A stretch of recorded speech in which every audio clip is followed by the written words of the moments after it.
Дами и господа, започнува програмата Гласот на народот со Слободан Томич. Интеракција 100%. Кажете си се што ви лежи на срцето и тежи на душата. Тука сме да ви помогнеме. Ексклузивни теми, соговорници кои нема да одбегнат со одговори на вашите прашања, коментари или критики. Постоиме за вас. Гласот на народот е клучот на демократијата. Гласот на народот со Слободан Томич во живо.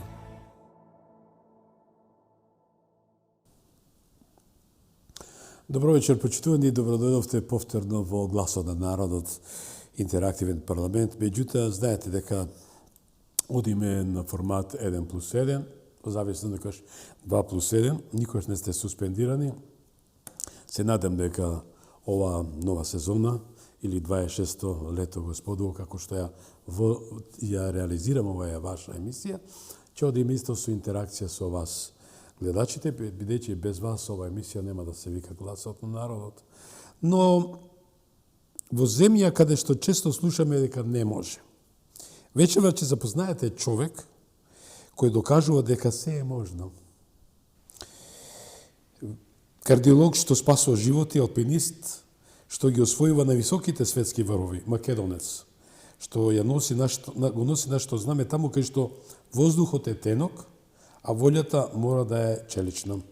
Тоа е професор доктор Сашко Кедев, единствен македонец што ги освои 14 највисоки врвови во светот.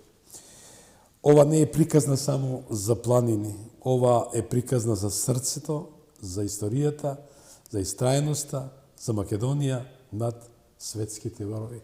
Да му посакам добро вечер и добро дојде. Професоре, добро дојде. Добро вечер, благодарам. И посакам добро здраве пред се, навистина. Ние се познаваме речиси повеќе од 25 години, може и повеќе така. И не можам, а да не кажам колку е радоста голема која ќе слушне, колку е успехот на еден близок твој пријател, се мислим, визави јас и вие, кога го освоивте, ги освојувате сите највисоки светски врвови, каде што навистина, особено македонец, кој секому боде очи, создава температура наднормала, бидејќи тој збор Македонија, македонец, за жал не може никој да го носи, не може никој да го има. Само го има тој што Бог го одредил, космосот, енергијата. Бидејќи во една прилика, ако ми дозволите, на друга, тоа е моја матична куќа, македонска телевизија, каде што имав амбасадори од неколку држави, ја викам, што да ви правам, вие сте големи сили. Вие сте американец, вие сте германец, вие сте француз. Го немате тоа што јас го имам, а тоа е Македонија и македонци. И верувајте ми, тоа беше нешто што не се опишува. Сите беа еднодушни, иначе га рекова да, се согласуваме.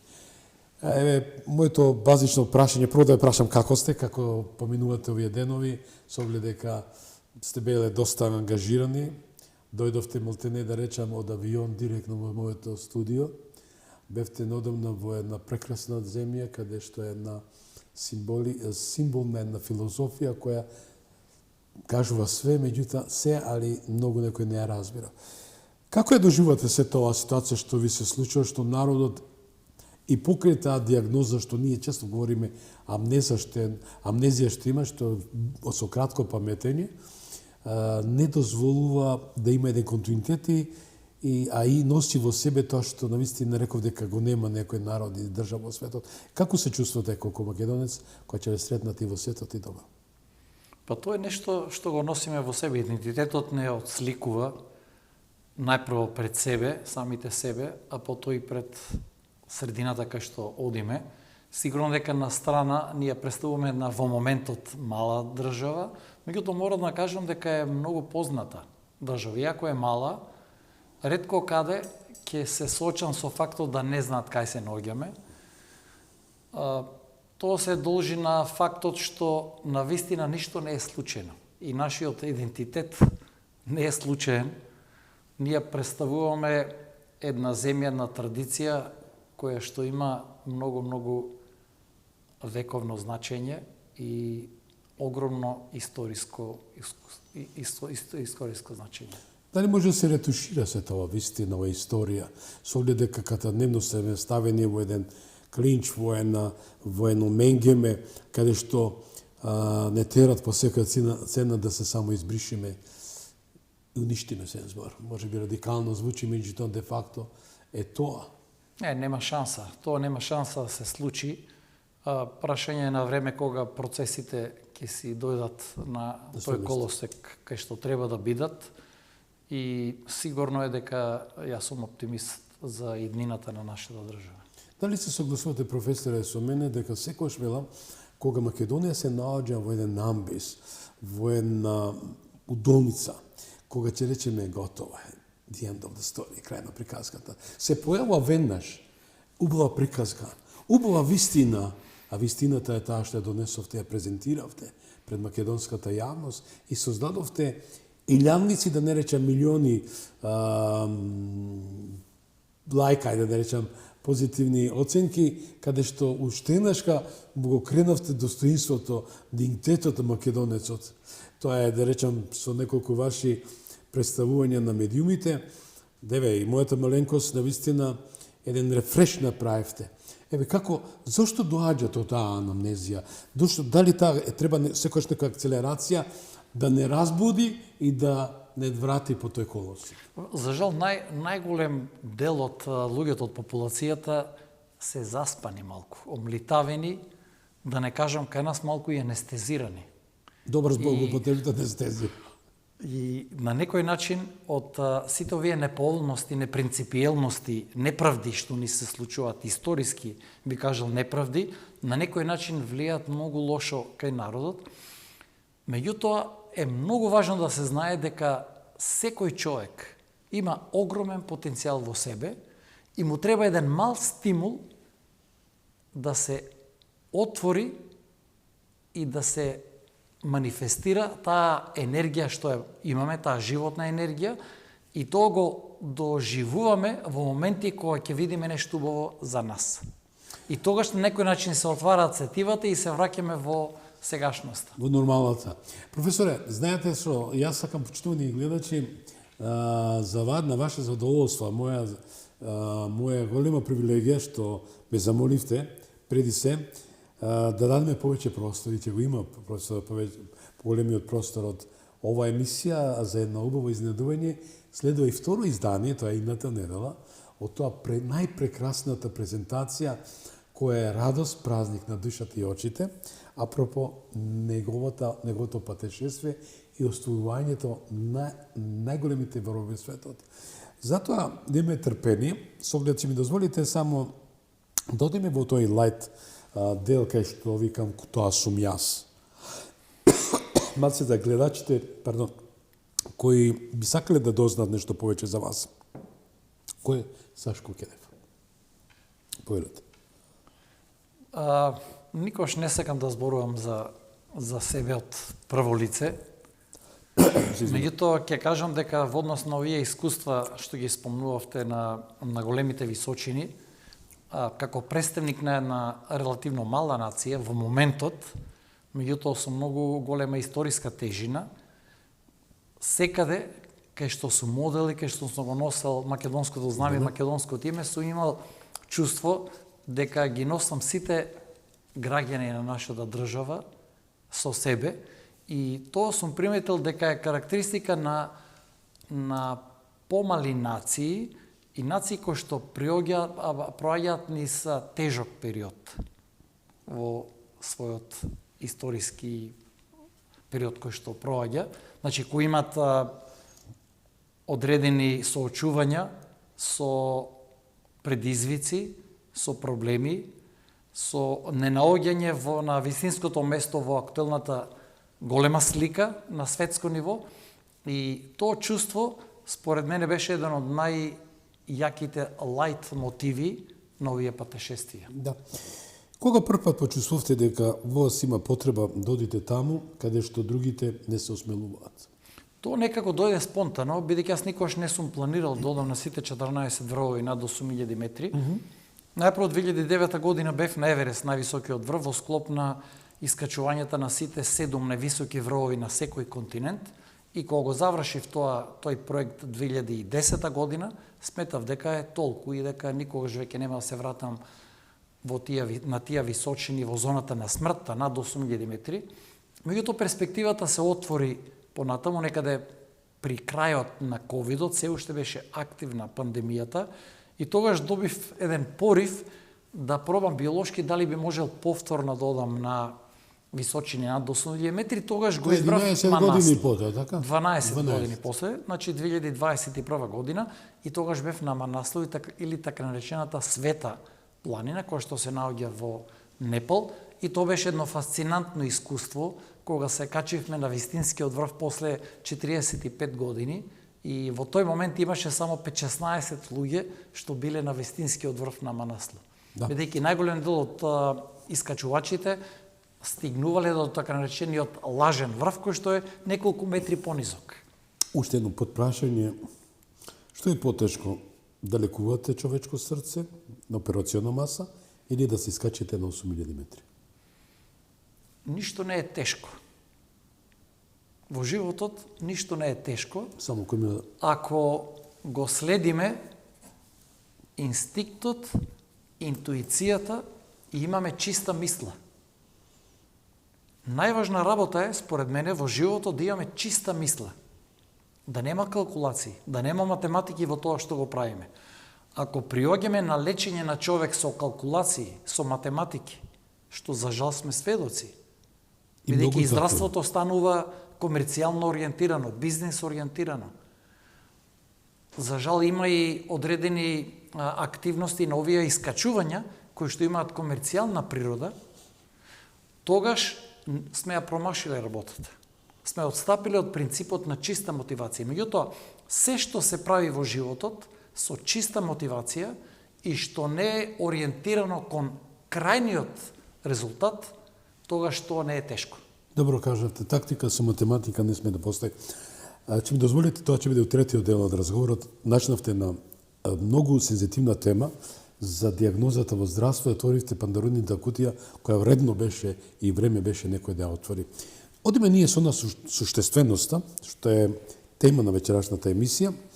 И јас почитувани да ве поздравам од мојот тим. Тоа е главниот продуцент, тоа е Кристина Томич, која се грижи за сите овие теми, сета еден вид конфекција на оваа емисија и создавање да биде секогаш гледана, и главниот инженер во режија Ивана Алексовска. Ивана, одиме со првиот дел од нашата емисија да ги запознаеме гледачите за што станува збор. Гласот на народот со Слободан Томич. Гледајте ме. Што да кажам, јас немам коментар, вие верувам дека и вие немате коментари, меѓутоа имате нараучение. Професоре, ова е ја би преферирал да биде катадневна утринска програма да се започне со овој колаж од 7 минути, како да се разбуди човекот од таа негова диагноза, која се вика амнезија, односно спиење, а се будиме на смртната постела. Зашто велам ова? Бидејќи се уште веруваме дека од нас пред Дарвиновата теорија човекот настанал од мајмун. Јас имав само една дигресија ќе направам, патов од Брисел за Скопје и во авионот имаше лондонски Таймс, во кој прочитав дека Дарвин не можел душата да си ја даде дека не побарал прошка од неговот прист, а тоа беше женето или децата му беа во инцест со првобратучета. Значи, оженет во една забранета линија, да речам, и додека не дојде неговиот свештеник да се покае за тоа дело што го напишал, не може да замине. И јас потоа се сретнав со амбасадорот Дикенсон и го прашав дали е тоа точно. Вика, да, Томич, точно. Значи, еве, прамена дигресија. Зошто е тоа неверност, неверување, дека постои сила, дека постои енергија, што викаше татко ми. Ние, обичните луѓе, татко беше стоматолог, го викаме Господ, а учените го викат космос. Дали, во тој однос, вие во вториот дел говорите убаво за енергијата и за се тоа што го спомнав претходно? Дефинитивно помеѓу науката и религијата има комплементарност. Добро. Науката и религијата не се исклучуваат едни со други. Има делови, одредени работи, кај што науката е инсуфициентна. Значи, не може некои работи да ги објасни, например, причинско-последичните релации на многу нешта. Не може да ги објасни науката. За тие работи религијата има подобри објаснувања. И обратно, религијата, ако не е базирана на одредени научни принципи, и таа има своји недостатоци. И суштината во сето тоа е свесност. Професор, рековте на силна работа. Треба човекот да има силна мисла за да успее. Survival, да речам, преживување, или еден начин да се спротиставите на опасността, да ја победите опасноста. Вие бевте во една група на едни силни мажи, кои знаат да обстојат. Тие беа одговорни за вашите животи.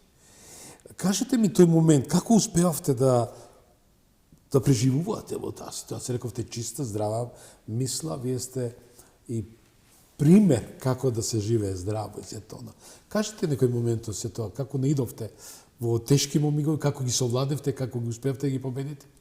Најголемото ограничување на човечките потенцијали се стравовите. И тука е доминантен стравот од смртта. Секој човек помалку или повеќе има страв од смртта и секој човек е помалку или повеќе плашлив, експониран на стравови. Јас сметам дека една од најважните работи е секој да се соочува и да погледне во сопствените стравови. И кога ќе погледне во сопствените стравови, кога ќе ги отвори пред самиот себе, ќе види дека тоа е наша фикција. Наша фикција. Значи, ние си ги креираме нашите стравови, ние си дзидаме дзидини, затвор околу нас, во кој што комотно си седиме затворени. Суштината е да се искачат дзидовите на собствениот затвор, што си го прави секој човек, и да погледне, бидејќи секогаш над облаците постои светлина и сино небо. И кога сме во авион, многу често сме над облаците, под нас гледаме облаци, меѓутоа гледаме чисто небо над нас. Тоа е секо, тоа е и со нашата перцепција. На нас не ограничуваат нашите стравови и од тие причини најголем дел од луѓето не ги реализираат своите потенцијали кои што ги имаат. Секој човек има огромен потенцијал, меѓутоа тој потенцијал не го реализира пред се како резултат на голем број на стравови кои што не притискаат и не тераат да живееме во наводници раскомотено, млако. Ако сакаме да пораснеме во животот, треба да прифатиме ризици, да живееме на некој начин опасно, да се соочуваме со непознатото и да скокнеме во непознатото, да ја сватиме вистината. А вистината е дека нема ни раѓање, ни смрт. Има само континуитет. Спомнавте, ние ти одиме со тој циркулус визиозус, тој затворен круг, со тој символ староегипетски, но тоа ќе биде во друга ситуација. Кажете ми, го кажавте веќе тоа дека ја видовте со вашите очи смртта и се тоа дека ви се случи нешто што не верувавте дека ќе обстанете, што е тоа што ве спаси од сето тоа? Спомнавте вие дека има многу силни шерпаси кои што се со нас на овие експедиции, тоа е точно. Овие искачувања се скоро невозможни без нивна поддршка. Меѓутоа треба да се знае дека многу често и тие страдаат, и тие гинат. Скоро на секој од овие експедиции ние не се враќавме сите што ќе тргнеме кон вробот. Некојаш ќе се вратиме, меѓутоа не се враќаме сите. И то не сите и шерпаси што ќе тргнат се враќаат. Мојот шерпа Пемба, кој што ми помогна на Манаслу, што е спомнала Светата планина, до тогаш имаше 7 успешни искачувања на Еверест. Мене ми помогна лично да го остварам тој сон тогаш за искачување на Манаслу. Меѓутоа, веќе после година и пол, Пемба загина. Во друга експедиција. Во друга експедиција падна во една пукнатина над базниот камп на Еверест со уште 20 шерпаси. И толку е. Значи, кога ќе видите дека шерпасите гинат, тоа укажува дека овие потфати се навистина сериозни и полни со ризици, меѓутоа во никој случај тоа мене не ме обесхрабруваше или ме плашеше да го постигнам тоа на што сум тргнал. Професоре, спомнувате дека човекот има изградено куќа на 7 спрат. Исправете ме, можеби не Поентата во однос на куќата што беше кажано на презентацијата, секој човек е 7 спратна куќа. Меѓутоа, најчесто, најголем дел од луѓето, животот си го проаѓаат на приземје. Значи, на приземје не го интересира што е подобро. се раѓаат на приземје, малку ќе се качат, ќе паднат, меѓутоа тука некаде се, на приземје, и на крај завршуваат на приземје.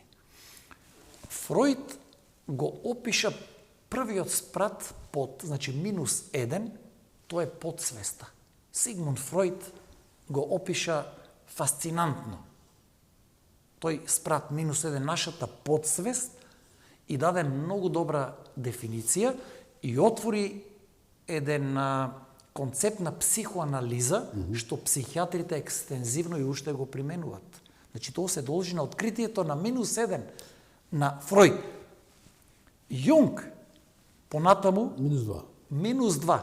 Тоа е колективната подсвест. Го опиша и тој даде неверојатен придонес во разбирањето на човечкиот ум и човечката психа.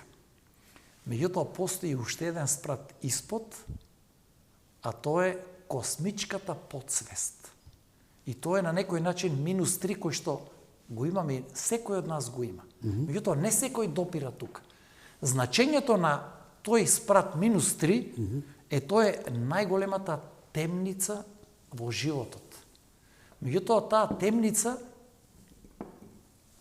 не е нешто лошо, не е нешто страшно. Тоа е нивото од кој може да се одбиеме и да се качиме малку погоре на спратовите кои што ни Фројд, ни Јунг не ги опишаа. Како да се направи? Првиот спрат Да. е спратот +1 на суперсвесност. Тој спрат го доживуваме во одредени моменти на просветлување. Секој човек има одредени моменти и тоа најчесто таа суперсвесност се доживува во ризични состојби. Значи, во ризични состојби, и тоа кај нашите пациенти, јас имам пренесувано искуство од пациенти кои што го поминале и дошле на тој +1 спрат на суперсвесност, доживувајќи така наречена near death experience, значи искуство блиску до смртта. Тоа го имаме и ние на планините, јас го имав на неколку пати тоа чувство, кога најверојатно мислев дека е готово, тоа е се. Меѓутоа, тогаш се отвараат нови перспективи. Тоа е суперсвесноста, +1. +2 е колективната свесност.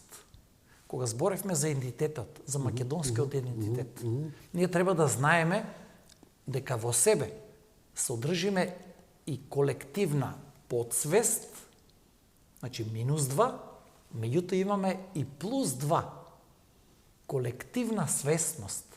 Меѓутоа, многу ретко го качуваме тој спрат на колективна свесност. Колективна свесност имаат луѓето кои што многу добро ќе го елаборираат тоа што го започнавте вие на емисијата на почетокот, прашањето на идентитетот. Јас што се надоврзав на моето лично чувство на колективна свесност. Јас го имав чувството на колективна свесност кога го носев македонското знаме име на овие големи височини. Тоа беше најголемата моја животна сатисфакција во тие моменти. Значи, тоа е +2. И на крај доаѓа +3, третиот спрат, Да. тоа е космичката свесност. Тоа е моментот кога сваќаме дека не постои Томич, Кедев или монтажерот, како се вика, камерманите, еден или друг човек, некој жив или некој починат. Значи, постои само oneness. Тоа значи единство на универзумот. Тоа значи дека ние сите всушност сме еден многу мал дел од нешто големо. Тоа е макрокосмосот. И ние сите сме всушност, иако сме мали, ние го содржиме целиот космос во себе. Значи, ние сме микрокосмос во макрокосмосот. И тоа е чувството на космичката свесност. Тоа е плюс 3. А за понатамо? Или тоа уште не може да се дефинира?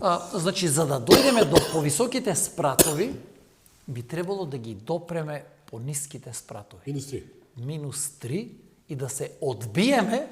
Тоа е како давени кога паѓа, значи да се удри од дното па да се и да спаси. добие можност да ја ангажира таа скриена енергија што има секој во себе. Значи, секој од нас има огромен пул на резервна енергија. Тоа го има и животинскиот свет. Да, спомнете за тоа. Например, замислете, од каде едно мало животинче, например срна или антилопа, кога ќе биде нападната од некој предатор, добива неверојатен импулс и тука има многу медицински биохемиски механизми кои што вклучуваат лачење на хормони, усмерување на крвта во скелетната мускулатура и неверојатна енергија за бегство.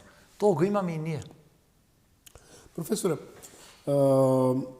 целосно ве прифаќам и не сум од таа другата страна, од темнината, која не прифаќа реални работи, бидејќи тоа што го збориме, ја го гледам во овој дел на религиозниот свет, не тоа дека ме поканив една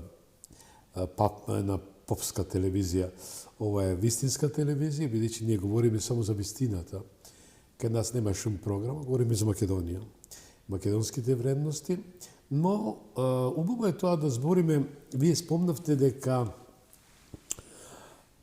ќе се надоврзам со ваша колешка од Русија, односно дали беше една од Русија, другата од Канада, каде доживуваат клиничка смрт. На две различни дестинации. 15.000 мили, исправете ме колку му доаѓа тоа. Кај што зборат на ист јазик, таа клиничка смрт, она се разбудува, нели? И кажуваат се едно исто. Можете да ни објасните тоа? Дали е тоа невистина? Дали е тоа преднагласување? Дали треба да веруваме во тоа? Не го знам конкретниот случај, меѓутоа постојат многу записи, сведоштва за некои настани за кои што науката не може да ги објасни. Да. Меѓутоа секој од нас знае дека има причинско-последична поврзаност на нештата. И тоа на истокот се вика карма. Со наши зборови се вика судбина на некој начин. И ако може вака да го поедноставиме тој концепт, бидејќи кармата не е систем на казнување или наградување, туку тоа е една кармичка енергија која што ја поседуваме и ние сите имаме индивидуална карма, меѓутоа имаме и колективна карма.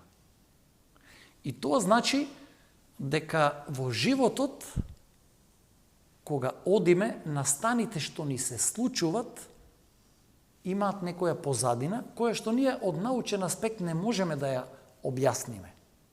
Таа причинско-последична поврзаност на настаните, на кармичката, на некој начин равнотежа во космосот, ние не можеме да ја објасниме. Тоа го многу добро го толкувал и Ајнштајн. Со белата светлина? Значи, со многу аспекти. Бидејќи и Ајнштајн кога го запрашале на едноставен начин да ја објасни теоријата на релативноста, во која што постои само една константа. Тоа е брзината на светлината од 300.000 километри во секунда. Тоа е брзината на светлината, тоа е единствената константа во теоријата, формулата на теоријата на релативноста на Ајнштајн. А сето останато е илузијата на просторот и времето. Јас сам една запирка, вие го спомнавте Ајнштајн, јас се со мисла отидов кај Тесла, кој збори за таа бела светлина, дека животот никош не згаснува. Ќе одиме ли до вториот дел, каде што имате убав дел од презентацијата, а тука збориме за кармата, а после ќе продолжиме да го коментираме. Може? Може само сосема на кратко, Да. бидејќи е многу важен концептот на карма. И суштината е во животот да пловиме и да се движиме слободно, релаксирано, без да мислиме на трагата што ја оставаме. Бидејќи, ако видите една птица кога лета во воздухот, таа не остава трага. Така. Меѓутоа, сенката на птицата ја следи, континуирано ја следи. Така и нас во животот не следат и добрите и лошите работи.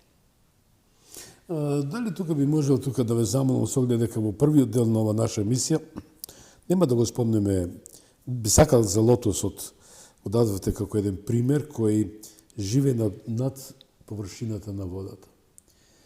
Која беше пораканата на вашето толкување?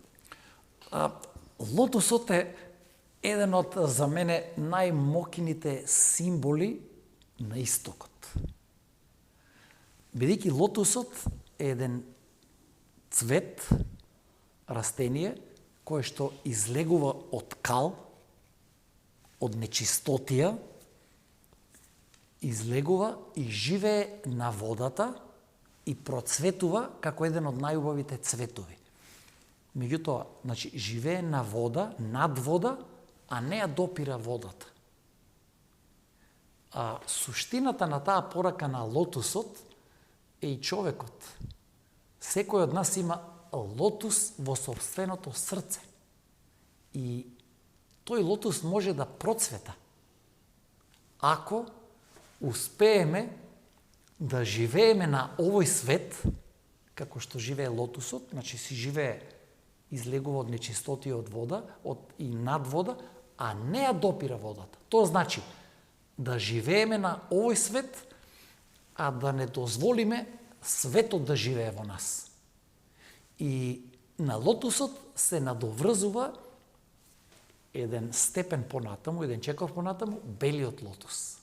Значи, белата боја го содржи спектарот на сите бои во себе. Од незе протекуваат. Значи, белата боја основата.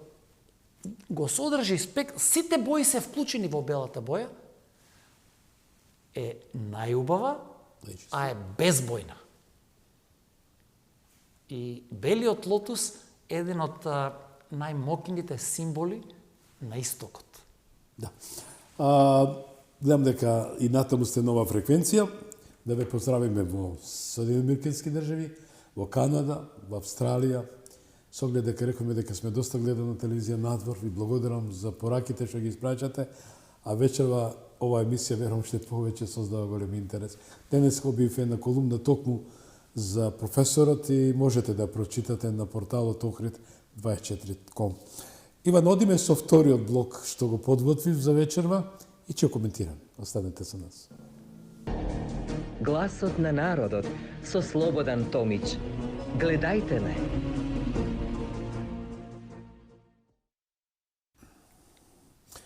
Почитувани, после ова јас оставам на коментари ваши.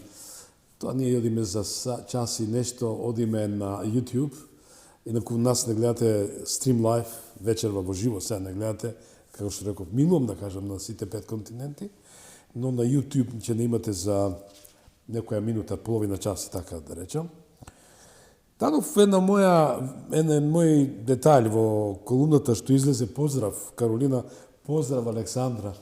Вие две принцези на овој голем македонец, ова величина македонска, која треба да иде парадигма на сите кои сака да представуваат државата. Јас немам ништо против што се политичари, што се функционери, но црпите мои политичари.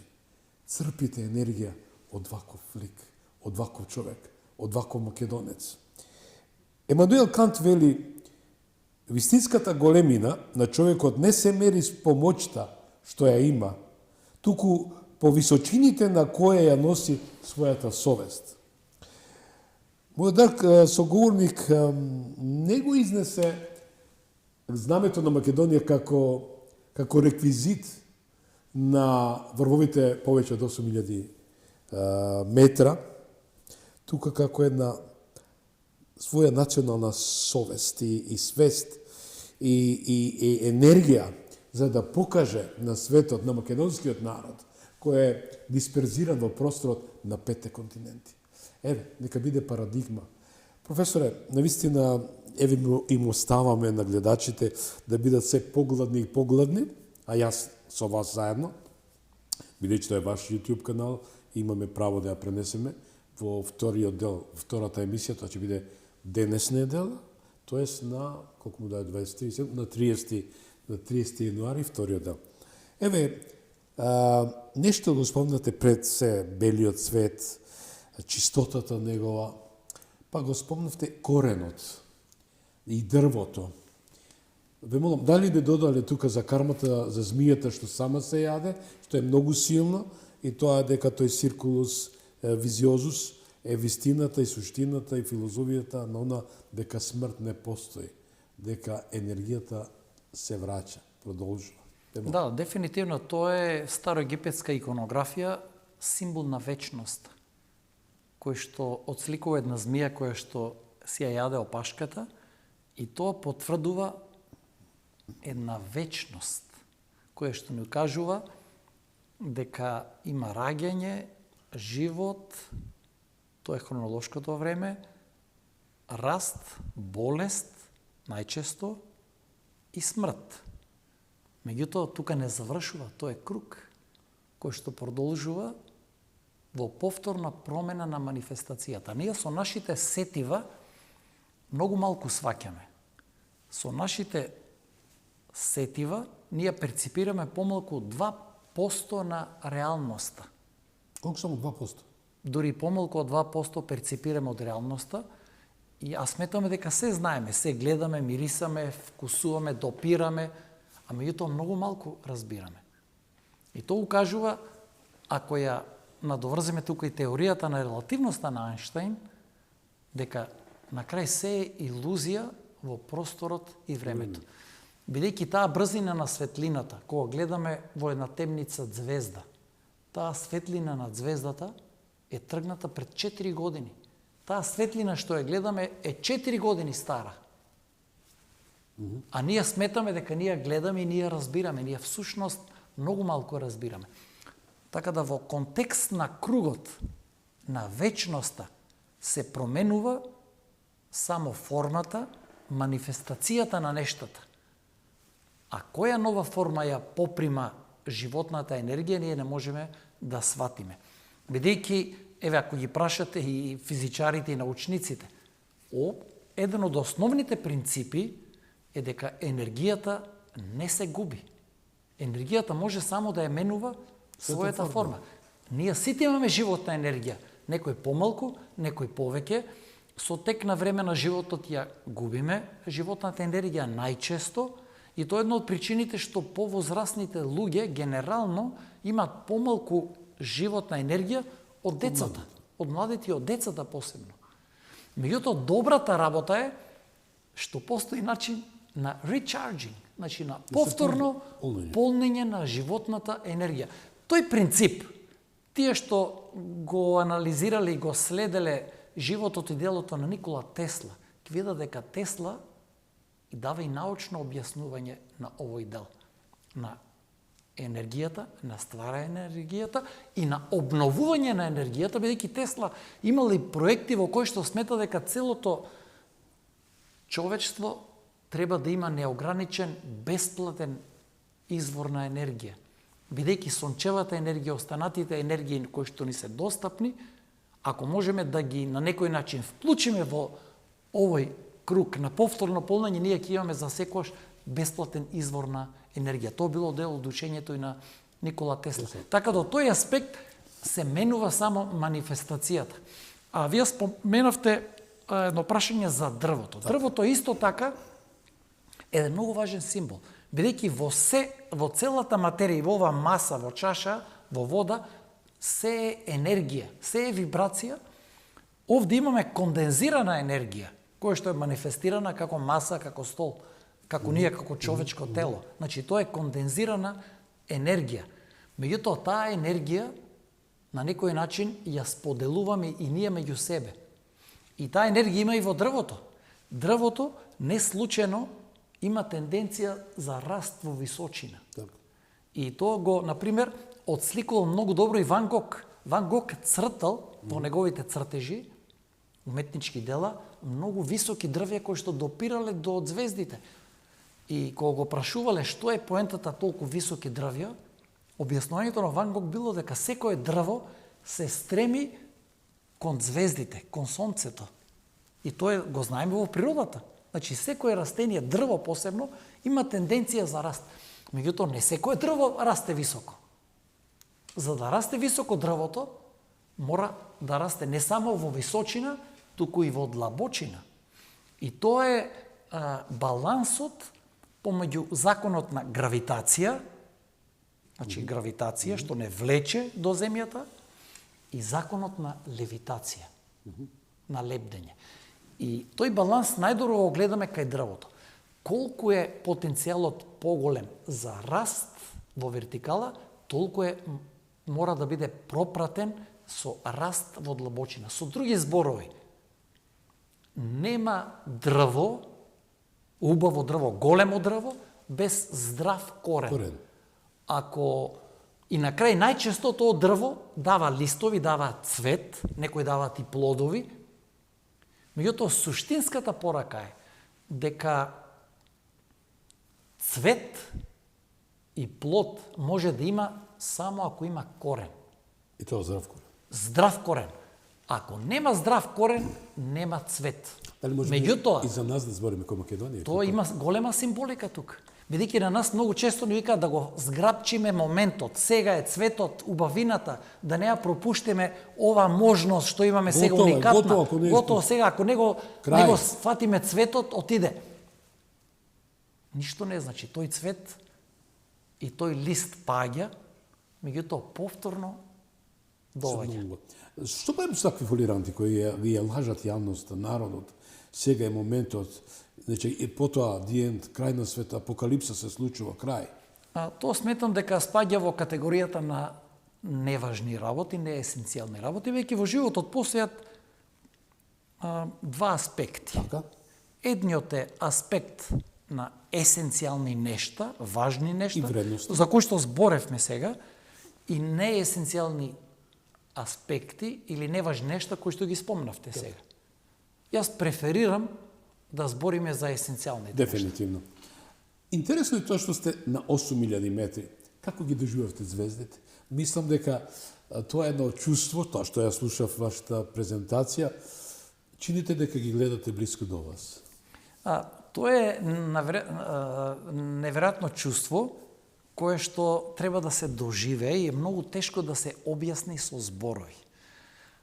Најважните работи се поврзани со личното искуство. Кога имаме лично искуство за нешто, тоа е највредното нешто. Личното искуство. Сето останато е вештачко. И личното искуство е многу тешко да се опише со зборови. Например, искуство базирано на нашиот вкус. Например, вкус на некој плод, на некој овошје, например, мандарина. Дали може да му го објасните вкусот на мандарина на некој што никогаш не пробал во животот? Значи, треба лично искуство да проба мандарина, па за да го свати вкусот на мандарина. Така да, од тој аспект, тие чувства, тој поглед кон звездите, за мене беше животно трансформирачко искуство. Професоре, да бидам искрен, зад вас мора да стои силна логистика, бидејќи да се зафатите на ваков чекор, 12 години после освојањето на највисокиот врв, на Еверест, која логистика ти да прочитав во секој случај, тоа е госпоѓа Ганка, која е ваш животен сопатник, и ваш прати, каде да речам, кој ве следи, на сите патешествија ваши. Дајте ми некоја секвенца, епизода од сето това. Да, ние заедно одевме на овие експедиции и Ганка беше секогаш со мене во базниот камп.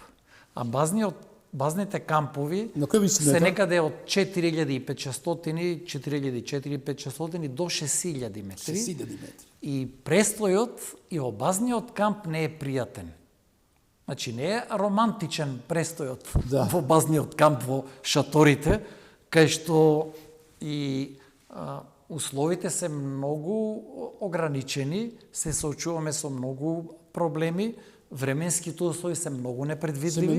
Се менуваат многу често и понекогаш сме изложени на ризици на пролонгирање на престојот поради лоши временски услови. Тоа се лавини, тоа е ветришта и се тоа. Еве спомнавте вашата животна сопатничка која е со вас почесто на вашите патешествија во освојувањето на врвовите. Дури прочитав дека подготвила еден голем проект. И јас и честитам од ова место, што е тоа за пофалба. Тоа како можев да прочитам, тоа е Мисирков во оваа време. Заврши проектот, го завршите? Да, тоа Ганка работеше на тој проект на нова перспектива на социолошкиот аспект на Крстен Мисирков. Бидејќи Крстен Мисирков е навистина еден од нашите најголеми великани, и столбови на вистината за Македонија. Бил неверојатен визионер во време во кое што и во многу во моментот понапредни демократии од нашата бил пред нив со неговиот концепт на кодифицирање на македонскиот јазик и други аспекти. Меѓутоа Ганка го спреми, мислам дека веќе го заврши тој проект и промоцијата ќе биде во текот на март или април месец. Се надам дека ќе прифати мојата покана да дојде да ја презентираме. Професоре, јас не случајно ги спомнав двете принцези. Јас љубам да ги наречам така, навистина творба на еден прекрасен, мене, верувајте ми, драги мои, ние со професорот се знаеме, рековме, повеќе од 25 години тука некаде, и со семејството негово секој случај, и не знаете која синергија има јас како се чувствам за се тоа што го слушам. Каролина Александра, која има за што да се гордеат и да ги следите стапките на вашиот татко, што се надам дека тоа ќе го правите. Едната е конзул, така, во Лондон. А втората? Втората е правник во Скопје. Што значи за вас секој случај? Еве, парадигма рековте не само за семејството, и за многу, сакали не, мораме да ги спомнем. Знам, не се спаѓат во есенцијалните, меѓутоа има и некои чести случаи кои се трудат, меѓутоа се од лошиот амбиентален политички воздух не може да виреат. Нашите идни генерации се нашиот биолошки континуитет, меѓутоа треба да се знае дека нашите мисли, нашите дела, нашата акција се нашиот вистински континуитет. Дефинитивно. Сакав, видејќи тоа беше за молница на некои мои фанови на мојата емисија, дури дел од членовите на семејството, да ни го презентирате тоа мислење на голем број пациенти што имавте, ја го спомнав, тоа блиско до смртта, или како го нарековме, искуство блиско до смрт, или near death experience. Можете да ни кажете со тоа што е тоа што со иста фреквенција, да речем на умот, имаме на различни далечини, иста содржина, иста порака. Пак ќе се навратам на суштината дека ние многу малку разбираме со нашите сетива. Многу малку перципираме. Толку ни е дадено или не можеме? Толку ни е дадено биолошки. Тука кај што сме, со нашите сетива, и всушност, ако се навратите на детството, ние во детството сите сме имале чувство на скриеното богатство во себе и тек во иднина, во идниот развој и со возраста, со старењето, добиваме чувство дека нешто сме подзаборавиле во животот. И некако се трудиме да се сетиме, некако не можеме да се сетиме, а всушност тоа е чувството на скриеното богатство што го имаме сите во себе. Во себе го имаме, секој човек го има најголемото богатство скриено во себе, меѓутоа ние го подзабораваме тоа, а сме го знаеле кога сме биле повеќе како деца. Со други зборови, што е тоа што ги отсликува децата, што ги карактеризира? Тоа е чувство на радост, среќа, исполнетост, задоволство без причина. И сега ние возрастните понекогаш гледаме на детенце што си рипка, радосно. Што живее во нас. Значи, тоа дете го имаме ние во себе, ама сме го подзаборавиле. И не случайно Исус има кажано во моето кралство има место за тие повторно што ќе станат деца. Тоа е второто детство. И сите го имаме тој потенцијал.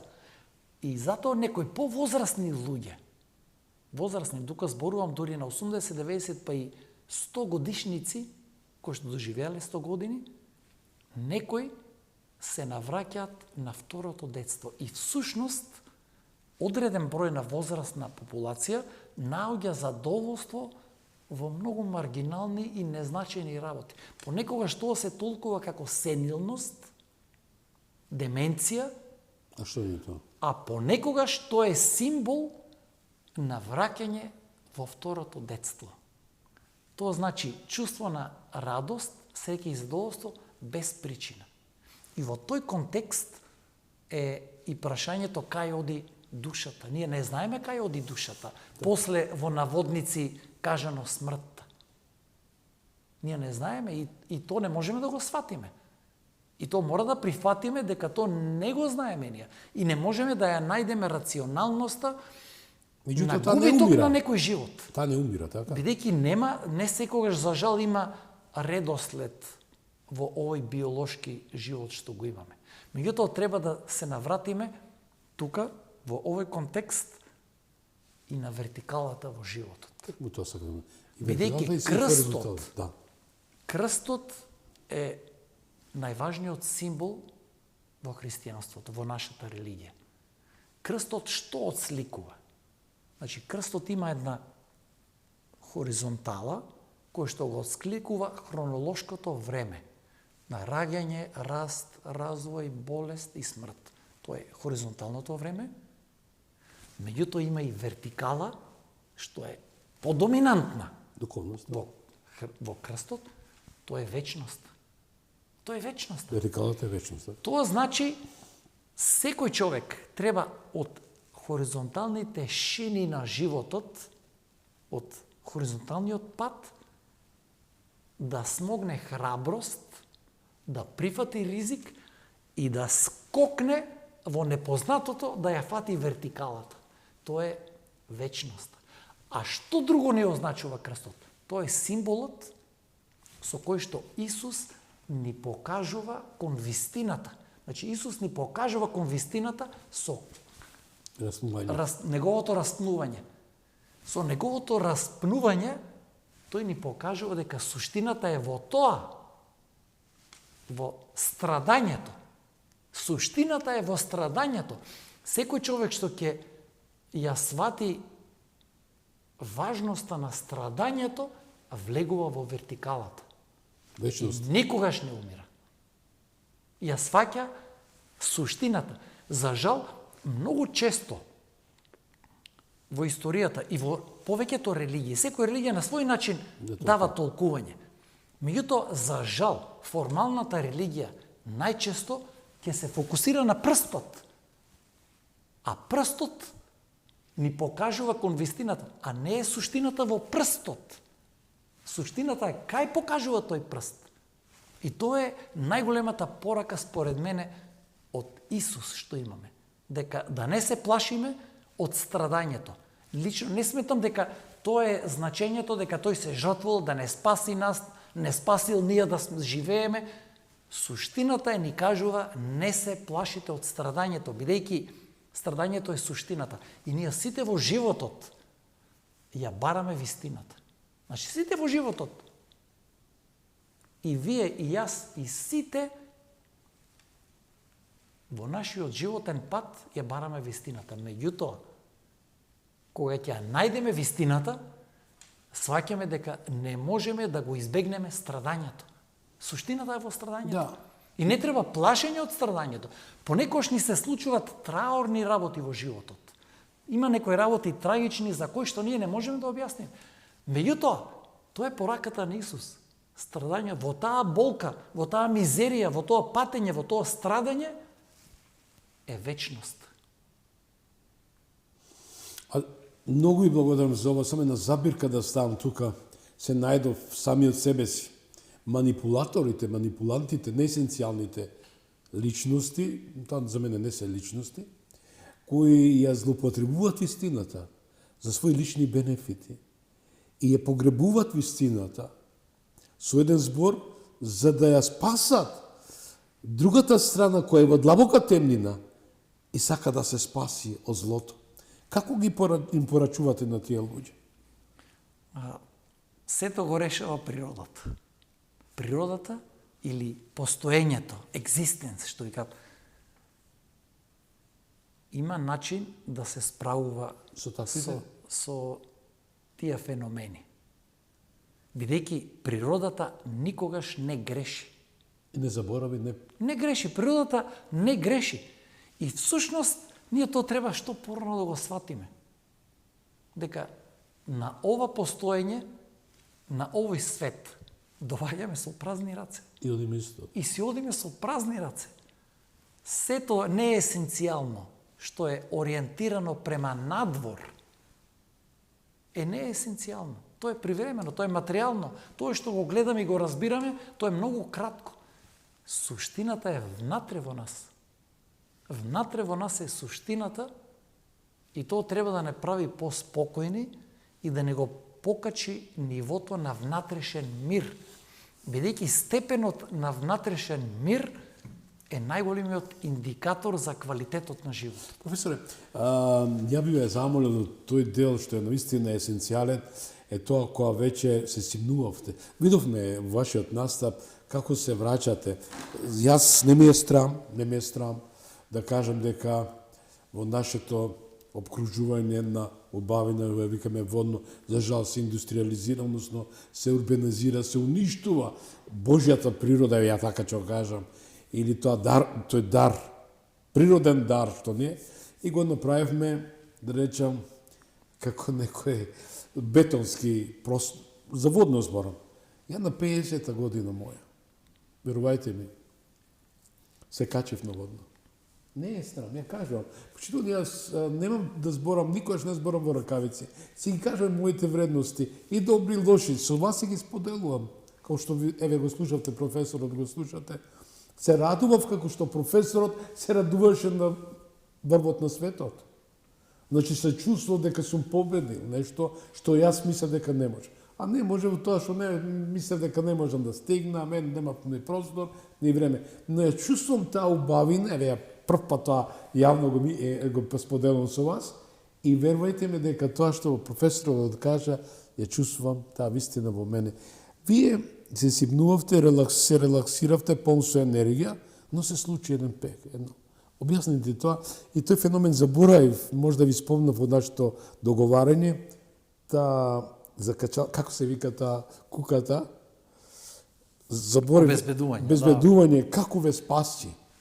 Кој ве спаси? Ја верувам дека ве спаси природата, ве спаси енергијата, ја еве народно ќе кажам, народно Господ ве спаси. Тоа на презентацијата го поврзав со феноменот на третиот човек. Тоа беше Нанга Парбат, за мене најтешкиот врв во Пакистан. Да. Се качивме на врвот, значи почнавме симнување, бидејќи шерпасите мораше да ги колектираат заедничките работи, останати боци кислород, шатори, заедничката опрема, и јас се спуштав сам. Го поминав најтешкиот, најризичниот, најтехнички дел на Киншофер Wall и сметав дека сум на безбедно. И тука обично паѓа концентрацијата и дојдов на еден дел во кој што условите беа различни од тие кога се качувавме. Значи сега беше замрзнато стакло, така наречен blue ice, и на тоа јаже беше многу затегнато и не можеше да се направи безбеден начин на спуштање. И јас имав за среќа двојна фиксација, бар до толку имав критичност да направам двојно обезбедување и тука се лизнав. Вие самите си го направите тоа двојно. И 2,30 30 метри, значи 2,30 метри. летав и тоа беше едно бесконечно паѓање за мене. И тоа е моментот кога на крај ме задржа тој анкор, кога дојде до крај моето паѓање, бидејќи тоа јаже е поставено помеѓу два анкори. И јас кога се лизнав, тие 2-30 метри, може и повеќе беше, и на крај тој ме задржа тој анкор. Не секогаш тие држат, бидејќи тоа беше голем удар и голема енергија. И јас тогаш ми треба неколку моменти за да ги отворам очите, не знаев дали сум жив, не сум, дали сум на овој свет или на другиот свет. И видов дека се беше изместено, кацигата ми беше изместена, ранецот изместен и едното обезбедување беше откачено. Тоа е просто неверојатно како може од јажето да се откачи. Тоа од физички аспект е просто необјасниво, меѓутоа среќа едното ме задржа. И тоа е всушност третиот човек или нашите возрастни, јас сеќам баба ми, како дете ми кажувала, си има ангел што те чува. И спасител. Да, тоа сеќам баба ми го кажувала. И тоа е тој третиот човек. Значи, едниот сме ние, вториот е сведокот, што се гледаме, и третиот е сведокот на сведокот. И тоа е всушност нашиот ангел чувар. Секој од нас има ангел чувар. Меѓутоа, тоа пак, ќе кажам, треба да го има во предвид на релативноста на просторот и времето и нашето неразбирање на се околу нас. Јас оглед дека гледам што повеќе да од вас да ви дадам просто разборете со оглед дека е прв дел на овие две емисии. Ми само еден мал джингл, бидејќи не можам да не ве прашам, бидејќи вие сте ја отвориле на силна Пандорина кутија, што морам со вас да ја разменам таа филозофија или таа вест. Може? Одиме со еден краток джингл и се враќам во студиото. Четвртина век, 25 години, една емисија, еден човек, еден народен глас. Потсетник дека демократијата не е елитизам, туку учество. Гласот на народот со Слободан Томич, клучот на демократијата. Гласот на народот со Слободан Томич. Гледајте ме. Почитувани, кажав дека се на едно место имате да слушнете, да откриете, да дознаете, да растете, заедно со мене. Овие речиси 60-70 минути, ама околу 20 минути до крајот на емисијата. Професор доктор Сашко Кедев ја отвори Пандорината кутија, која навистина јас цело време говорам и навистина не сум конвенционален. Ќе ви кажам зошто, ја не работам на remote control. Ја работам за вас, народе. Ова не е памфлет, не е ова популизам. 25 години не можете, особено новија мои 66 години, да го минувате вашиот став, вашиот вид, вашиот хоризонт. Таков сум. Останав, сум и ќе останам за Македонија. Но кога ја упрашање здравието, во кое јас сликовито дадов една моја анализа за тие, новинарска забелешка ловци во матно, кои сакат да злоупотребат правдата, вистината, заташкат нешто што се вика смрт, злосторство, новинарска, моја лична забелешка. Се оградува професорот мен, значи ја тоа го кажувам. Да, утре одбележувам на мојот син година ден од неговото заминување во ја викам привремен живот. Но сепак е здравството со една голема празнина, неесенцијална, да речем, која не се фокусира. Голем број професори кои се главни стожери, главни пилари во здравството и европско, и светско, каде што се дисперзирани, имаат големи дипломи, не можеме ние да ги суспендираме. Зошто? Партизацијата, политизацијата го уништи светото. Кирил и Методиј, медицинскиот факултет, ќе остане секогаш светилник на здравството Македонија. Но некој го злоупотреби ради својата лична ситуација. Професоре, тоа беше мој коментар пред јавноста. Народот е возбуден од вашите оценки. Народот е гладен, и сега е гладен, и жеден да слушне уште повеќе. Дадовте силна диагноза дека се злоупотреба со здравието, животот на пациентите за своји лични интереси и бенефити. Дали животот и здравието представа комерција?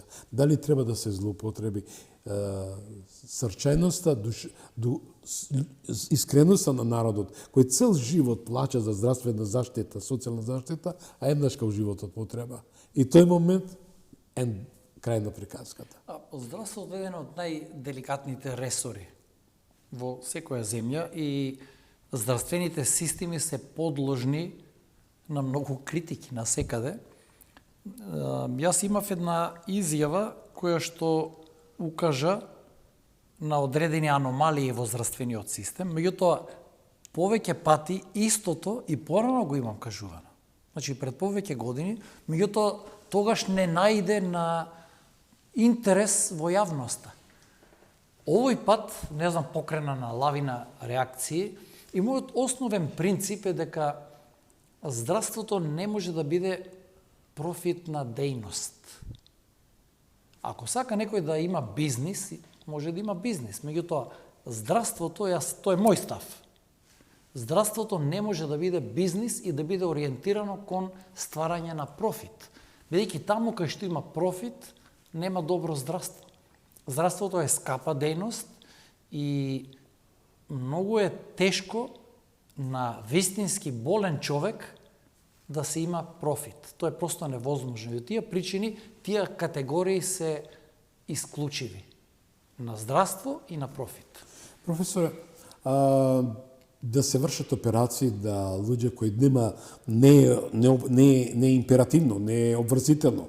Во смисло на зборот, тоа имаме случаи што се испита преку така наречени комисии и накамо се слуша дека има злоупотреби, дека само тоа на парче лист хартија е запишано и натаму оди, немаме еден убав европски клинички центар, ово кажувам од прво лице, каде што мисля, че се гордем дека цел живот сум плачал, како и вие и вашите родни и сите, да се лекуваме како што треба. Парите одат во амбис. Се ден видите, се случуваат криминали. Институција која одговорна да ги дисперзира средствата, се прачат на погрешен правец. Новинарски забелешки. Ова се повикувам на новинарски забелешки. Со пример, ќе завршам со овој коментар. Например, нашата државна клиника, тоа е народна, да речам, државна клиника и самиот збор носи, треба максимално да се инвестира на незе и во кадарот, и во платите, и во стимулацијата, за да професорите и сите си останат во клиниката, а не да имаме на непочитување на нивните вредности, знаење, се тоа. Се фаворизираат други приватни клиники. До каде оди? Зошто ова се прави? Здравствените авторитети секако треба да го зголемат нивото на контрола. Суштината е да се има контрола во тоа што се прави, во тоа што се плаќа. Значи, ако нешто вие плаќате некоја услуга, треба да контролирате најпрво дали таа услуга требало да се направи или не требало. Значи, суштината е во контрола. Дали неказнивоста, професоре, е стана закон во државата и ќе речат, Макс, кој ги слуша, нека се изборат, ние ќе си дераме по своето. За жал тоа, ако е така, тоа е многу неповолно. Меѓутоа се надевам дека не би требало да одиме од тој правец и дека секој треба да е свесен на својата одговорност. Дали е ред реформи да имаме во вистинска смисла зборот, не само теоретски. Да, ќе градим, правиме реформи, ќе се бориме за реформи, но во суштина каскаме уместо. Тоа е, ако се надоврзам во истиот контекст што зборевме предходно, имаме есенцијални работи имаме неважни работи, неесенцијални работи, површни работи. Исто така и за реформите. Имаме есенцијални реформи, суштински реформи што треба да се направат и има не толку есенцијални реформи. Како ќе се фокусираме кон кој правец зависи од нас, значи зависи всушност од здравствените авторитети. Дали ќе се ориентираат кон суштински реформи или ќе се ориентираат кон некои периферни работи. Ние, ако гледате, ние за жал многу често збориме за неесенцијални работи. Значи ние многу често збориме за паркингот, за не знам некои работи кои што нема врска. Од лисијата шумата не ја гледаме. Од лисијата шумата не ја гледаме. И сметам дека здравствените авторитети треба да се фокусираат на есенцијалните нешта, а ако видиме од тој аспект, нашата влада, актуелна, до сега историски одвојува најмногу средства во здравството. Нашиот буџет, ако не се лажам, мислам дека е скоро милиарда евра годишно. Значи, скоро милиарда. И тоа значи, тие луѓе кои што го водат здравствениот систем, треба на нашиот народ да му овозможат соодветни здравствени услуги. Професоре, немам ништо против господинот што е компјутерџија, не знам, IT и се тоа, секоја чест. Меѓутоа, тука ни треба авторитети, здравствени работници кои се со години докажале. Вие сте пионер на интервентна кардиологија. Значи, вие внесовте нешто што народот треба да го почитува. Че ми дозволите, немојте да ми... Мислам, тоа лично носам како една врска према доктор кој беше сведок за во комната ноќ кога мојот син замина по грешка. Јас го кажувам и вечерва го кажувам по грешка на лекарите. Тоа е господинот Сашко Јовев, кој навистина кардиохирург, даде се од себе, од политичкиот свет беше избркан со еден збор. Дали нам ни треба? Професоре, вие сте главен стожер, вие покажавте, добро сега бимо тоди, луѓето видоа, што реков дека не го носевте за реквизит македонското знаме, однесовте да испратите порака во светот. Вие сте генератор на вистината, не продавам ја куртуазни фрази. Значи, нам ни треба вакви стожери за реформи, како што го спомнав господинот и ред други работи. Значи, зборот ме, дали е ред ветнас и владата и господинот Мицковски да стави крај, и ја му благодарам што повеќе пати слушал мои пораки дека треба да го исчисти тимот, да донесе свежа крв, интелектуална посилна, поголема потенција интелектуална, и кој се разбира во вакви реформи, и конечно државата да тргне напред. Во однос на стручниот профил и експерт во информатичка технологија ни треба во здравството. Значи, ние во здравството, ако можеме, еве и сегашните здравствени авторитети да го реализираат дигитализирањето во здравствениот систем, тоа е една од есенцијалните реформи. Апсолутно. И тоа е нешто што јас го поддржувам и се надевам дека и тоа конечно ќе го видиме на дело. Значи да видиме на дело нешто есенцијално, дигитализирање на суштинските активности во здравството. Тоа е одлично. Јас немам ништо против тоа. Меѓутоа, сепак тука треба да стои на кормилото, навистина кадри кои ја знаат тематиката. Без разлика на профилот на здравствените авторитети, компетентноста може да се најде во повеќе сегменти. Значи, и според мене информатичар, добар информатичар, може сигнификантно да го подобри здравствениот систем. Секоја чест ја не реков со лоша конотација. Професоре, пред да си речеме благодарам, со оглед дека овој прв дел, втор дел не очекува наредната недела, која е вашата порака, ова е ваша камера, на крајот на емисијата? Па, вака, ако можам да извлечам од ова до сега што го зборевме, мојата порака е до секој граѓанин, до секој човек, да знае дека ништо не е невозможно. Дека се може да се постигне, меѓутоа да се задржи принципот на чиста мисла и добро однесување и респект со останатите луѓе. Бидејќи ние сите сме меѓусебно поврзани и меѓусебно зависни и мораме да се почитуваме, да се сакаме, а за да го постигнеме тоа, најпрво треба да расчистиме со конфликтите во себе, да се сакаме најпрво себе си и потоа да ги сакаме сите останати. Професоре, многу ви благодарам. Да сте ми живи и здрави. Ви посакувам многу здравие вам и на вашето семејство и секако на госпоѓа Ганка за успесите, бидејќи и за успешниот маж тој и успешна жена и обратно. И ме радва што сте еден добар пар и имате успеси, големи успеси.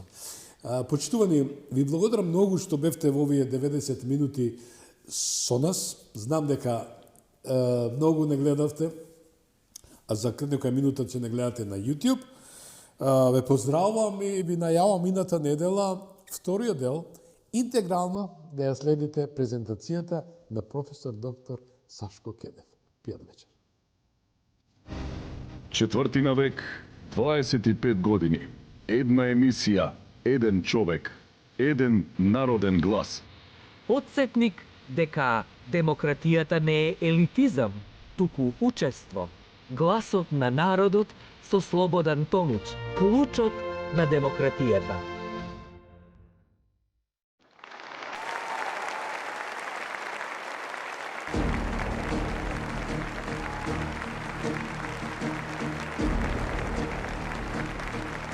Ви благодариме што бевте дел од Гласот на народот со Слободан Томич. Ве очекуваме утре, во исто време, на Вистинска телевизија.